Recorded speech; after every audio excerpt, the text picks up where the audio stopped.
ఏ గృహములోనైనా కానీ సూర్యోదయానికి ముందుగానే ఇల్లంతా శుభ్రపరుచుకొని చక్కగా సూర్యోదయానికి ముందుగానే దీపారాధన ఖచ్చితంగా చేయాలి.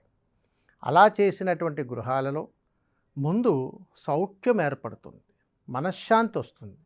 ఎందుకు అనంటే దేవతా అనుగ్రహము బ్రహ్మ ముహూర్తం దగ్గర నుండి సూర్యోదయము అయ్యేలోపు ప్రతి గృహ సంచారము జరుగుతుంటుంది.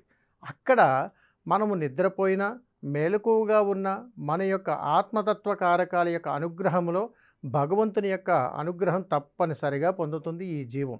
అందుకని జీవుడిని బ్రతుకున్నాడు అనేటువంటి ఒక అద్భుతమైనటువంటి సంకేతము, భగవంతుని యొక్క సాక్షాత్కారము, భగవంతుని యొక్క అనుగ్రహము మన మీద ఉండాలి అని చెప్పి చక్కగా నిండు సౌభాగ్యము కొరకు పూర్వకాలం నుండి కూడా దీపారాధన అనేటువంటిది ఒక అద్భుతమైనటువంటి బృహత్కరమైనటువంటి శక్తి. అందుకని దీపారాధన ఎప్పుడూ కూడా ఈ అనంత విశ్వానికి ఇచ్చేటువంటి అఖండమైనటువంటి జ్యోతి రాకముందే మన గృహములో ఒక జ్యోతిని వెలిగించుకోవాలి. దీనినే దీపారాధన అని అంటారు.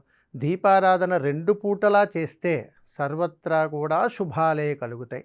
ఎప్పుడు కూడా అశుభాలు అనేటువంటి మాట ఇందులో తావు లేదు. కాబట్టి దీపారాధన చేసేటప్పుడు సూర్యోదయానికంటే ముందుగానే దీపారాధన చేయడం అలవాటు చేసుకోవాలి.